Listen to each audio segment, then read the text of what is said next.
সোনালী দাস, হ্যাঁ এইখানে হতো 1 নম্বরে হতো 3 নম্বরে কোথায় করেছেন? রাজ্য সরকার শেষ করতে চাইছে, শুধু এই জেলা সারা রাজ্যে, যে কারণে আপনাদের অনেক অসুবিধা হচ্ছে, আমাদেরও অসুবিধা হচ্ছে। কারণ কোন ট্রেনিংটা কখন আমাদেরকে নানান প্রশ্ন করছেন, আমরা অর্ডার আসি আমরা বলি, তারা প্ল্যানিং করে গেছেন, আমরা সেটাকে বাস্তবায়িত করছি।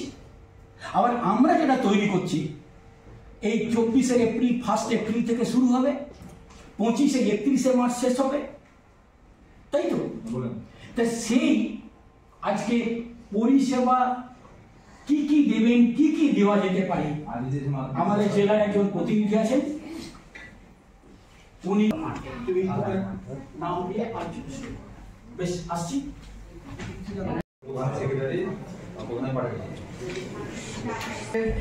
আপনার সঙ্গে একটা ট্রেনিং বা মিটিং বলতে পারেন, এখানে আমরা আলোচনা করব যে গ্রাম পঞ্চায়েত কিভাবে কি কি পরিষেবা মানে প্রদান করতে পারবে, বা পরিষেবা প্রদান কিভাবে করলে সেই গ্রাম পঞ্চায়েত আরো উন্নত হবে, সেই বিষয়গুলো আজকে আমরা একটু আলোচনা করব। ভবিষ্যৎ প্রজন্মের কথা মাথায় রেখে এই যে সমস্ত আপনার জীবাশ্ম জ্বালানি আছে, যেমন কয়লা, এই প্রাকৃতিক গ্যাস, এগুলো ঠিকঠাক ব্যবহার করা যাতে ভবিষ্যৎ প্রজন্মের কোনো ক্ষতি না হয়, অথচ বর্তমান পরিস্থিতি না হয়। হ্যাঁ,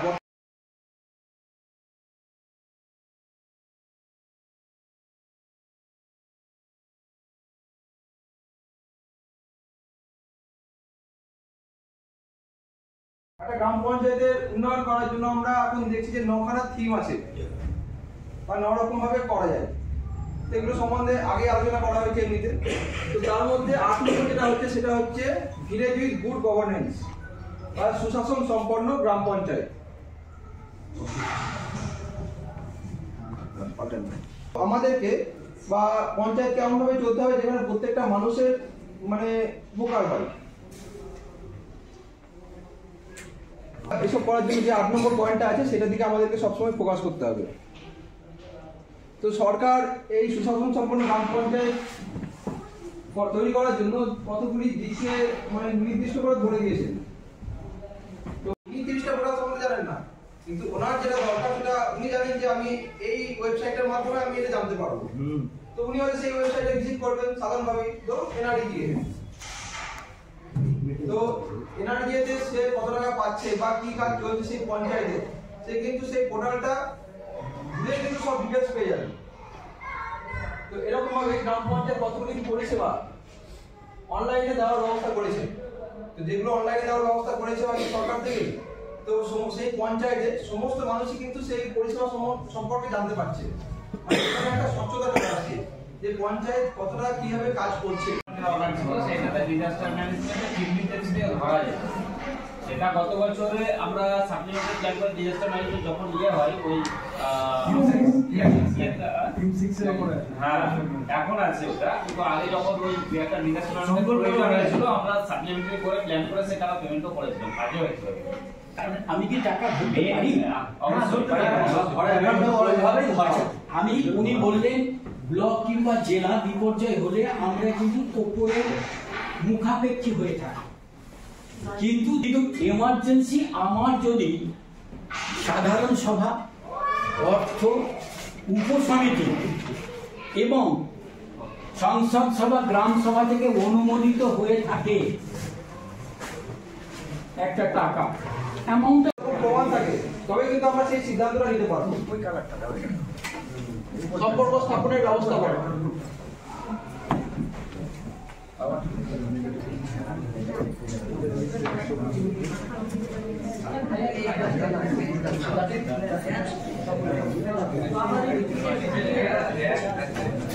আছে, তবে আসলে দিই, এসছে দিয়ে দিয়েছি। এই নিয়ে যদি কাউকে মন্তব্য থাকে, আমাদের সুবোধবাবু, সুবোধবাবু, পৌলমীদি এবং হচ্ছে আমিনুল সাহেব, অনেক কর্মচারীর তাদের কন্ট্যাক্ট নাম্বার আছে। এই নিয়ে যদি দেওয়াকে নিয়ে যদি কোনো মন্তব্য থাকে, আমি প্রধানদের বলবো না, কর্মচারীদের বলবো, হাসতে হাসতে তাদেরকে বলতে বা আইএসও সার্টিফিকেটে যখন দিতে যাবে তখন কিন্তু অনেক পরীক্ষা কিন্তু আছে, সেখানে কিন্তু অনেক পরীক্ষা অনলাইনে হোক বা যেভাবে হোক ওরা কিন্তু করবে, তার মাধ্যমে দেখবে যে এখানে মানে পরিষেবা কিরকম হচ্ছে। আমি তো পরিষেবা দিচ্ছি না, সেটা তো জানা যাবে কখন, সেটা আমি জানতে চাইছি। আপনি কিন্তু আইএসও বলছে দিচ্ছেন না। আইএসও একটা সর্বভারতীয় ক্ষেত্রে একটা সংস্থা, ব্যাংকে যেমন একটা সংস্থা, ইন্স্যুরেন্সের একটা সংস্থা, তেমনি ভারত সরকারের একটা সংস্থা, যে সংস্থা আপনাকে উন্নত পরিষেবা দিচ্ছে তার রেজিস্ট্রেশন। এইবার এই ব্যাপারে আরো বিস্তারিত আপনাদেরকে বলবেন আইএসডিপির আপনার স্টাফ যাচ্ছেন। আপনি যদি মনে করেন আমার পঞ্চায়েত আইএসও রেজিস্ট্রেশন পাওয়ার যোগ্য, আপনি সেইগুলোকে আগে ফার্স্ট প্ল্যানিং করে নিতে হবে, তথ্য অনুযায়ী কর্ম পরিকল্পনা বাস্তবায়নের জন্য সিদ্ধান্ত গ্রহণ। ফ্রন্ট অফিস সিস্টেম, হয়তো সবাই তো একসঙ্গে সবকিছু জানতে পারবে না, হয়তো একটা মানুষ যখন সামনে দাঁড়িয়ে আছে তখন কিছু মানুষকে হয়তো বসতে হবে, যেমন ব্যাংকে আমাদের থাকে এখন, আগে ব্যাংকগুলো কেমন ছিল আর এখন কিরকম ব্যাংকগুলোর চেহারা করেছে। কথা থেকে বলছি, কিন্তু এটাও আমার একটা এডুকেশনাল, কারণ আমি পঞ্চায়েত সিস্টেমে যিনি পঞ্চায়েত সিস্টেমে অনেক দিন থেকে আছেন এবং আগামী দিনেও থাকবেন, যারা থাকবেন যদি মনে করেন দেখে আসেন, ওদের জানেন আমাদের ওএসআর আদায় হয় না, আমরা আদায় করি না। ওখানে সারা বিশ্বে কেরালাতে লোক থাকেন, তারা ওএসআর দিতে বাড়ি আসেন বা ঠিক পরিষেবা প্রদান করছে। তো আমি আগে এনআরজি স্টাফ ছিলাম, তো তখন একটা ADM Nitu Shukla madam, ADM ji, তো উনি নতুন এসেছিলেন, তার হয়তো 1 মাস 2 মাস মধ্যে আমাকে একবার ডাকলেন, আমাকে আর আরেকজনকে।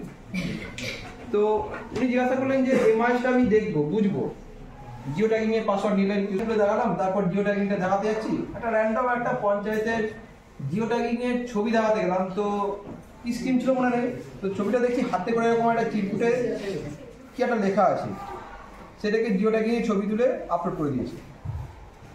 তো ম্যাডাম জিজ্ঞাসা করছেন যে এটা কি, আমরা তার কোনো উত্তর দিতে পারলাম না। কিন্তু ওই ছবিটা অ্যাকসেপ্ট করবে, সে প্রোগ্রাম অনুসারে করেছে।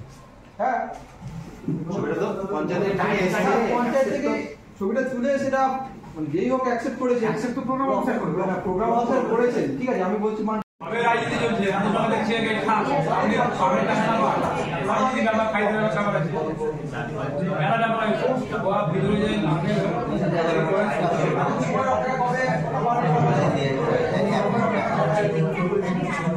হাতে কিছুই নাই, সব স্কুলে যেতে পারবে, সব স্কুলে যেতে পারবে। আচ্ছা, পরের আলোচনা চাই।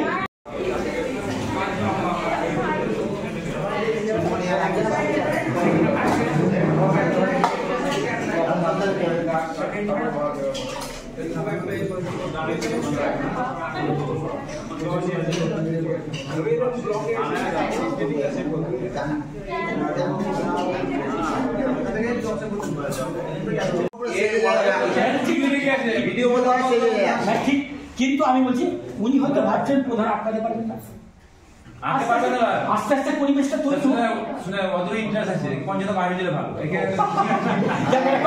এটা শুনে অফিসের বাইরে আলোচনা কিন্তু হাসি মজা করতে, কারণ আলোচনাটা শুনে একতরফা হলে তো হবে না, সবটাই মিলে। আচ্ছা, এখন যেটা